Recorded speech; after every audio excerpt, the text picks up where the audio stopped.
Experience the joy of watching your friends and family's faces light up when you feed them wild game you harvested and made into delicious sausages, or meat you barbecue and grill with the finest seasonings available. Visit our friends at waltons.com to find everything you need to turn wild game into tasty meat snacks or spice up your barbecue with new flavors and seasonings. With over 500 seasonings to choose from, there's something that everyone will love. They even have step-by-step videos and how-to articles at Meatgistics to help you go from animal to edible.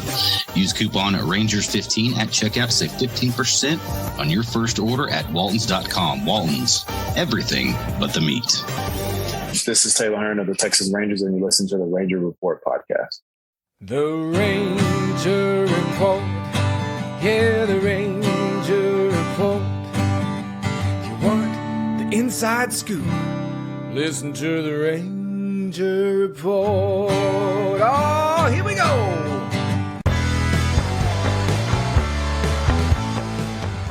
This is the Ranger Report podcast.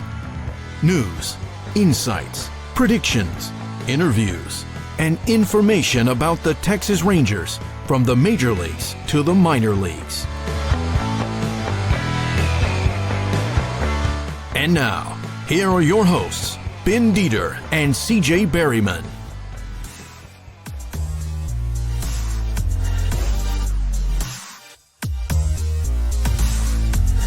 Welcome to the Ranger Report podcast. My name is CJ Berryman. You can find me at CJB_RR on that bird app. And I am lucky enough today, because Ben's sick, to be joined by Lady Ranger Report, Robyn Hearn. How you doing, Robyn? Good, CJ. Thanks for having me. How are you? I am doing swell. It's been kind of a whirlwind of a day, but we have a lot to talk about since the last time we talked. This team, well, number one, yeah, you mentioned on Twitter how Taylor looks wearing the old unis, and you said he was a model, and I got to disagree, but he was trying his best. He can only do so much. I'm the model in our family, so he's trying. I thought he looked really good. The uniforms look amazing. I can't wait to see them in action on Saturday. So I'm excited for that. I mean, he seemed excited to wear them. Yeah, and he was, the game the other night, and of course, you and I were texting back and forth, and, you said, I pray that he just gets through 5. Well, guess what? He did. So talk about that outing and what you saw from your brother. Like I said, I wanted him to go 5. I prayed for it. I manifested it. I put it in the atmosphere. I left it in God's hands, really, but I'm seeing Taylor really starting to ease into his own. He's definitely has developed a lot of his pitches recently. Of course, there were some bumps here and there. Kyle Tucker, so can't really say much about that. I mean, he's a great player, and he's honestly a good asset for the Astros. But he wasn't my favorite player the past couple of years. But I'm very happy with Taylor's outing. I'm ready for his next one. He's just building. And, hopefully we can get to the point of Martin Perez, which we'll probably get to a little bit later. So I'm excited for that too. Well, and it's funny, getting to know you a little bit, and you being, like I said, Lady Ranger Report. I mean, hell, this was a 15-minute ago. Hey, we need an emergency, and we jump on. You were like, "Yep, I'm in." So there's a reason we call you Lady Ranger Report. But I have not rooted for somebody so hard when they're pitching, unless it was me pitching, than I am rooting for Taylor. Like every single damn pitch, I'm like, you couldn't hammer a nail in my butthole. I'm just so antsy, and because I know he deserves it, and he's got the talent. And my best friend Jace, we talked about him a little bit off record, but he's a huge Taylor Hearn fan, and he saw him back in 2019. He goes, "That's my guy. That's my guy." And Taylor's showing it now, and I think it sucks, because I think the reason that Taylor is not able to go, and everybody, like with Martin Perez today, perfect through 6 innings. gets pulled and threw 89 pitches. It's that they didn't have that extended spring. They didn't have a regular spring training. So now this month is spring training, and it sucks because that was one where I disagreed with Woody pulling Perez. I thought too early. He was only in 80 pitch range. So tell me what you think about that. I know that's what they're trying to do with all the pitchers, and I know that's because of the spring aspect of it. With the short spring, you're also seeing a lot of teams allowing their. Robyn's on the road. We may have just lost her just for a minute. No, it's okay. I was putting my headphones in and just went away. I'm also going through like the boonies a little bit, so give me my apologies. I'll start again. Where are you at? I just got out of Bellevue, so I'm coming back from Bowie. Yeah, I'm surprised you're still talking to me because outside of Bellevue, I've covered so many games over there. Like that, you just hit a dead area. So, yeah, it's bad, but I got you now. But I'll start again. So I know that the team is trying to be very cautious with their arms right now, just because of I don't want to say small, but short spring training. But I've also seen a lot of other teams allowing their pitchers to go a little bit longer. I mean, just yesterday, Walker Buehler had a complete game. And so, yep. And so I thought after the perfect game was out of the question, which it broke my heart because as a Ranger fan, Martin was one of my favorites when he was here in his first stint. So I was excited to see him go a little bit longer and go into the 8th inning and probably even have a complete game because he's capable of doing that and probably not even getting up to maybe 100 pitches. Right. So I don't know, and I know it was kind of asked in the post game today, but Woody didn't. I don't really remember his answer for that. I don't know when it's going to be. They're going to allow their pitchers to go a little bit longer because even like Glenn Otto, he could have went through the 5th inning. Yeah, he could have went into a 6th inning, and even on his first. I mean, I know on his first game that he had in Oakland, I know they didn't want to push him too hard. But I'm he seemed like he was fine and he was ready to go. He was cruising. Yeah. And I mean, as a former pitcher myself, of course, I know I didn't play at the MLB level, but that was the worst. I mean, I would fight my coach if he came out there and I was cruising, 6 outs in a row, 7 outs in a row. You ain't taking me out of the game. Hell no. If I start walking people, then pull me out. But no, not right. And they aren't even getting that leeway. So, it's frustrating, but at the same time, you have to sit back and understand this is a weird offseason with how everything rushed up. And then, I mean, we were talking to Taylor the last day before the lockout. We had Taylor on the podcast. Yeah. We were talking, and, it had Seager and Simeon and, John Gray and Cole Calhoun. They signed that day. And then the next day it's silent. And so it's just kind of been weird. So, me and Ben have talked about this is, let the first month go. It's extended spring training. It really is. And so that's all it is. Yeah, let them build up. And then now starting, on the 1st, which is going to be this weekend, hey, it's balls to the wall in my mind. No more screwing around. Hey, either you are in or you're not. And I think we're going to see that this next month. Yeah, and I agree. I think that's why, and I'm actually, overall, I'm happy that the coaching staff is honestly being super cautious about this because we've already seen a couple of our pitchers go down. I mean, John Gray has been on IL. I mean, it wasn't twice. Yes, he's already been on there twice. Spencer Patton's on there, and so I know that being extra cautious will help us in the long run, will help the team. But as a fan and as somebody who wants to watch the players and the pitchers go into those extra long innings and trying to get some quality starts under their belt, it's a little frustrating. But I know I have to put my faith in the coaching staff, especially the pitching staff right now. And speaking of pitching staff, Matt Bush's story is so cool. And yeah, he gave up the 2-run homer tonight. But aside from that, he's been really effective. He's the same age as I am. I mean, I can throw 85 right now if I dreamed it. I used to throw 85, but that dude's still throwing 97 miles an hour at our age, at my age. And yeah, it's so impressive. It's such a fun story. And yeah, he gave up the homer today, but I think there's more in store for Matt Bush this year. Do you agree? I 100%. Funny thing about Matt. So I met him when Taylor did his feeding the homeless for Thanksgiving, where he fed one of the homeless shelters in Arlington. And Matt's a great guy. He's really funny. But I found out, because I'm out here in Wichita Falls, one of the schools I cover, Windthorst, he actually married a girl from Windthorst.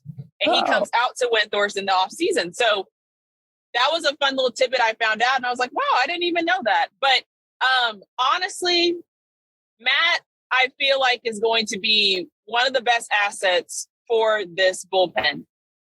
He's a veteran guy. He has a lot of, I don't want to say a lot of years, but he has some years under his belt. He knows what it takes to come out of the bullpen and kind of go out there. I mean, today was one of those days, and everybody has those. That's the thing, is like really just one pitch, Robyn, just one pitch. Exactly. And I'm not going to chastise him, because I've seen way worse from bullpens. And honestly, like I always tell everybody when they want to come for the pitcher, I say there's both sides to a game, and it takes the offensive side to help balance out the defensive side. And I'm not going to blame all of it on, I'm going to blame it on both sides of the game for the past couple of games that have been happening. So because you're a realist. You're like me. Like, just be real about it. Don't sit there and blame one person or one facet of the game. There's all kinds of facets of the game that you have to take into account if you're a real, true, honest fan and you understand the game. And exactly. Now I'm calling people out that I am. I'm going to go ahead and put my name to it. CJ Behrman says, shut your mouths, those people that are overreacting. That, yes, we spent $500,000 or $500 million on these additions, but that's not meant. And Chris Halleck has gone on our podcast. John Moore, Jeff Wilson, Levi Weaver, they've all got our podcast, and we all agree this is not for this year. It's for next year and above. This year is finding out who is going to cut the mustard and who is not. And that's what this year is. So quit acting like the first 20 games of the season is life or death, because it's not. Thank you. And that's like my thing. And that's when I get on, when I see people complaining about everything on Twitter saying, we need to DFA this guy, you need to get rid of this guy. I'm like, the game, we just started. And right now, like 20 games into 162 and the world's on fire. No, bullshit. No, I ain't putting up with that. No, and we're seeing teams. I mean, like, I was looking at the standings earlier today because I just realized how bad the Reds have been doing recently. I didn't know. Oh, yeah. I didn't realize it, but I was looking at the standings, and the Mets and the Yankees right now are doing really well. Guess where your world champions are right now? Number 4. Number 4. Yeah. Yeah. It's I'm not freaking out. It'd be different if we were in, let's say, the beginning of the second half of the season, or even like in that middle right before. Ball game. Yeah. But no, not really. No. I'm not freaking out. No, me neither. I'm like, you know what? I'm finding out what I need to know as, number one, a fan and somebody who covers a team and gets to talk to you and gets to talk to, everybody else. I'm finding out what we're finding out, what we need to know about who's going to take this team forward from 2023 forward, not exactly 22 and forward. They're trying to mesh and see who. And Ben is probably going to laugh when he hears this. This is my saying. What they're going to do is they're going to throw a whole bunch of names into a hot pot and see which, when that pot gets real hot, who comes up at the top. And that's who you move forward with.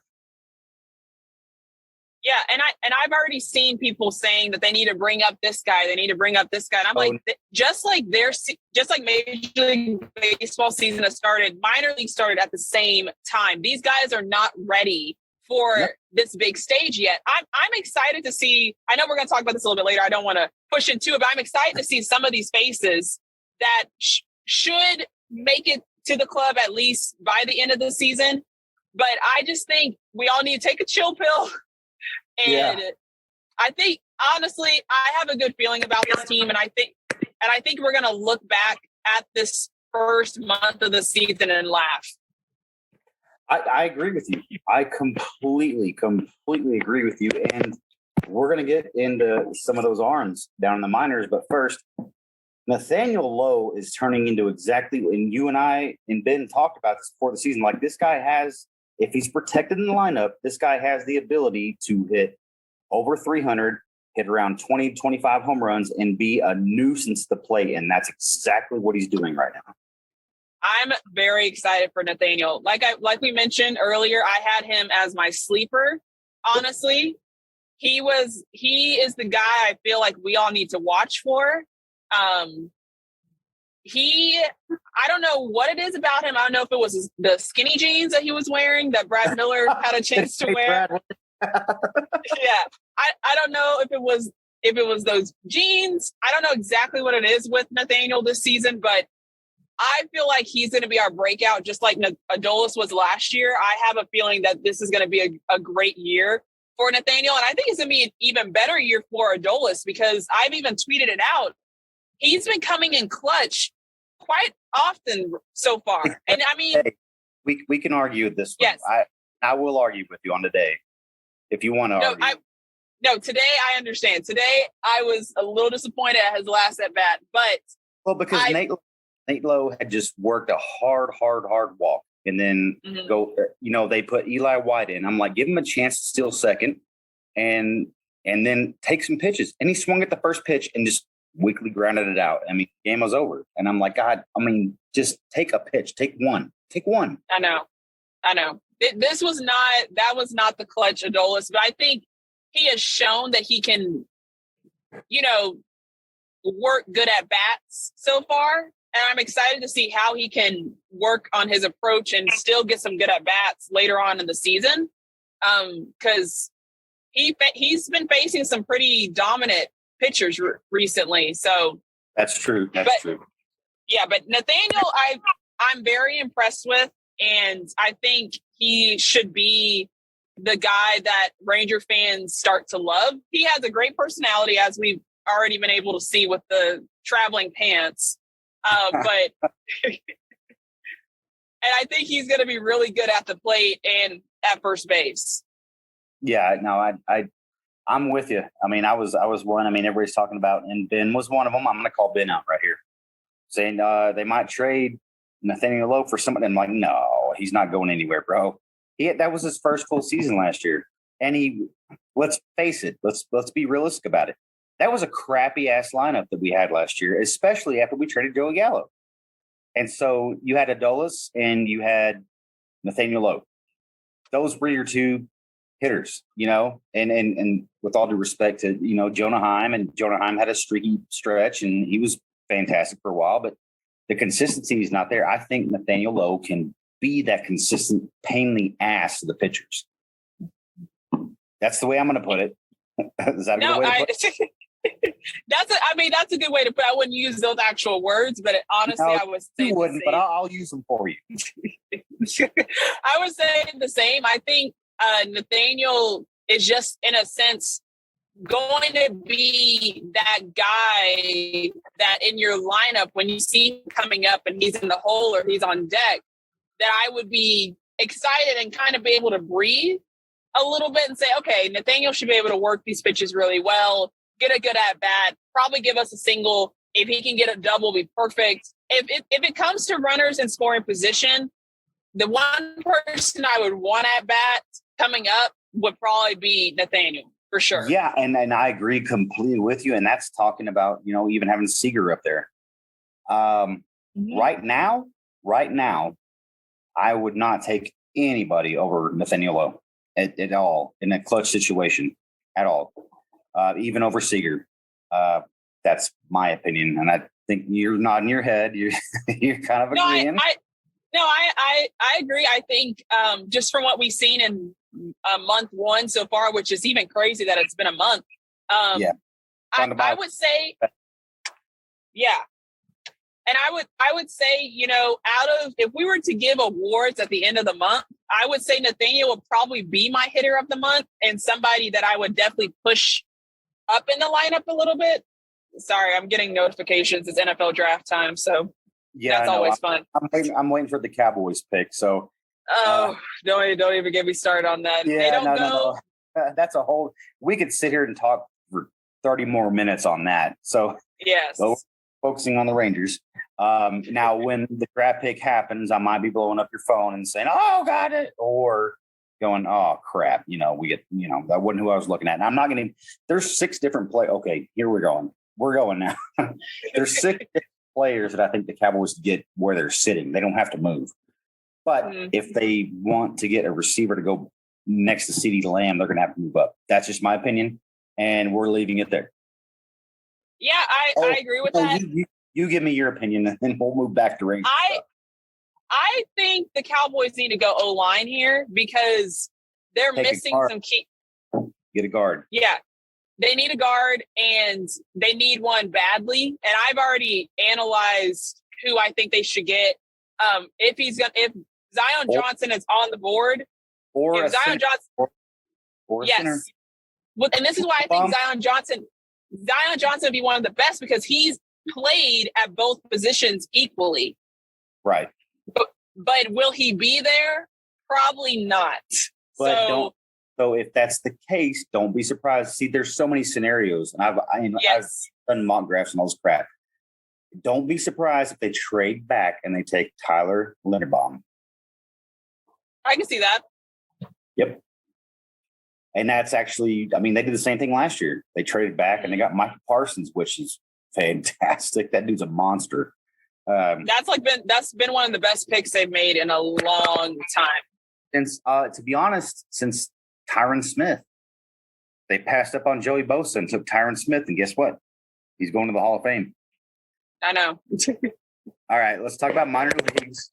We talked about, Cole Wynn's somebody we're going to see on the major league level this year. It's going to happen. AJ Alexy's going to be back up as well. Cole Wynn took a shot off the leg and they pulled him out precautionary. X-rays were negative, but Cole Wynn has, I feel like it's so weird because last year I'm like an under the radar type of guy. I like to look for guys that are not Cole Wynn's, not Jack Leiters, not those guys, and trying to find somebody who's sneaking up. And Jake Latz was mine last year. This year it's Zach Kent. And so those are in the minors, but Cole Wynn, and we've lost sight of Cole Wynn. I say we, Rangers Nation, and I'll put my name in there. Hey, we're Rangers Nation all together. I'm not as smart as anybody else. I'm not smarter than anybody else. I ain't smarter than you, that's for damn sure. But Cole Wynn is right on the cusp, and he and AJ Alexy are both right on the cusp. And Glenn Otto has come up and pitched very well. So they're still building up. They're still ramping up. Taylor is still, we talked about this off the record. Taylor's still building up his arm strength and building up to get more pitches and more pitches and more pitches. And that's where they are. And I think they might be waiting till they are ramped up fully in AAA before bringing them up. But Cole Wynn, you're going to see him. AJ Alexy, you're going to see him. So, those young arms, and Jake Latz, you're going to see him. Those arms, they're there. They're there. And we haven't been able to say this in a long time, brother. No, we really haven't. And honestly, when looking at the Rangers farm system, I'm more excited about the young arms coming through than some of the position players that are coming through. Yeah. And even though and there's a whole lot of position players right now that are tearing it up. Yes. Josh Smith was my favorite during spring training because that kid can hit. very, very well. And I'm excited for him. And, you know, he was in the trade with Joey Gallo and everything. And at first I was like, who the crap is Josh Smith? But now I'm like, Josh Smith. So I'm excited for him. And of course, you know, Josh Young and everybody like that. And we've already talked about him. But these young arms, like you mentioned, Cole Wade, Gary Rodriguez. Yes. There's so many more, and these guys are highlighting it, but they're highlighting okay, back in the day, like I had a good friend that he actually joined the podcast last night, Tyler Nielsen. We were talking about the DVD days. Diamond, Volquez, and Justin Diamond. Those were like the three pitchers. Like it was three. Now it's like 9 or 10. So one, two, three, 4, or 5 of them are going to come out of there and they're going to be effective.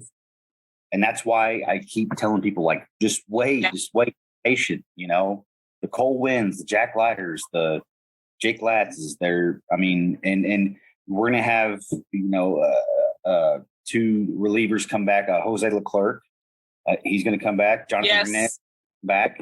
So it's just, stop overreacting. I just cannot. I'm getting stressed more over everybody's overreactions than I am actually what the team is doing right now. Honestly, but that's the thing is, like, one thing I love, but I can't stand, because as a Cowboys fan and as a Mavericks fan, I'm this way. I feel like we need to win every single game. But because I am on the other side of it, in a sense, I'm like, we don't have to win every game. I'm going to take the good with the bad. And I'm always looking at the games and saying, okay, well, what was the positive thing about this game? Exactly. The positive thing. And that's what I feel like the fans need to try to do. I mean, I can't tell them to do it because, you know, everybody thinks differently than I do, but everybody's going to be their own fan, but I can tell you most people are unrealistic. Exactly. And I just think what we need to do as fans, because I still am, even though my tie to the Rangers, I still am a Rangers fan. So, of course, when fans get frustrated, I understand it, because for my entire life before Taylor got here in 2018, I was that fan that was like, why aren't we going to the World Series? Why aren't we going to the World Series every year? I remember what it felt like. Were you crying, Robyn? No, I'm not crying. There's no crying in baseball. I never cried. And well, I came close when OSU lost in the Big 12 championship, but that's a whole nother story, because I was in the car and I was listening to the game, and I don't even want to talk about that. That will bring my emotions up. That's the only time I've ever almost cried at a game. Anyway. Hope you don't mind me bringing this back up, but you know, Taylor was going to start the home opener, and it was the night before, and I texted you and I was like, I'm so excited for him. I'm so excited for you. This is so exciting. And you were like, yeah, I think I might cry. You said, I might cry. And I said, there's no crying in baseball. And then the next morning I get up, I'm making coffee, and I turn the TV on, and there's the movie that's on. And right. I'm like, and I had to text you. I was like, guess what's on my TV right now? And you were like, really? Like, it was destined to be. But back to these young arms, I'm very excited for them. Like I said, I think this is the first time in a long time that the fan base can honestly get behind what is coming through this farm system. And I'm excited for it. I mean, how can you not be excited to watch some of these young pitchers who are the past 2 years going to Frisco has been more exciting than going to Arlington. I mean, Frisco, they're doing great. And one of our friends, he might not say that, but Victor Rojas, their president and general manager, has a fantastic job of marketing, and just he's gotten on here with us 4 times. Ben actually missed. I'm not going to say anything about Ben. He made a mistake. I'm just going to say that, and Victor gave him hell about it, which was funny. But Victor Rojas is doing a great job. I mean, that's a great place. I mean, you had Sam Huff last year hitting 500-foot bombs. Yes. Cole Wynn. I mean, you had Jake Latz, you had Zach Kent that came up, and I mean, it was just so much fun. Davis Wenzel was doing great, and he's doing great this year at AAA. Sam Huff is on the Texan squad, so he's there now because Jonah Heim is on paternity leave. Congratulations to the Heim family. They had their baby. Yep, they had baby number 2. Baby number 2. Yep. Yeah. Well, thank you for. I know it was last second. Thank you for jumping on with me. And hey, Papa Do's, it's coming. I'm gonna come visit, and we're gonna go to dinner, and we're gonna make Taylor pay. No, I'm fine with that. I'll pay. I'll even pay for Taylor, but we need to coax him into. I got you. I'll do what I can. All right, I'll let you know when that happens. But thank you, Lady Ranger Report, Robyn Hearn, for joining the Ranger Report podcast tonight, subbing in and doing a fantastic job while she's working, while she's driving safely. She's driving safely. Yes. So, Robyn, thank you very much. And we look forward to talking to you the next time. Well, thanks for having me, CJ. I appreciate it. Yes, ma'am. You have a good night. You too. All right. Bye-bye. Bye. Thanks for listening to the Ranger Report podcast. Find us on Twitter, Facebook, and at therangerreport.com.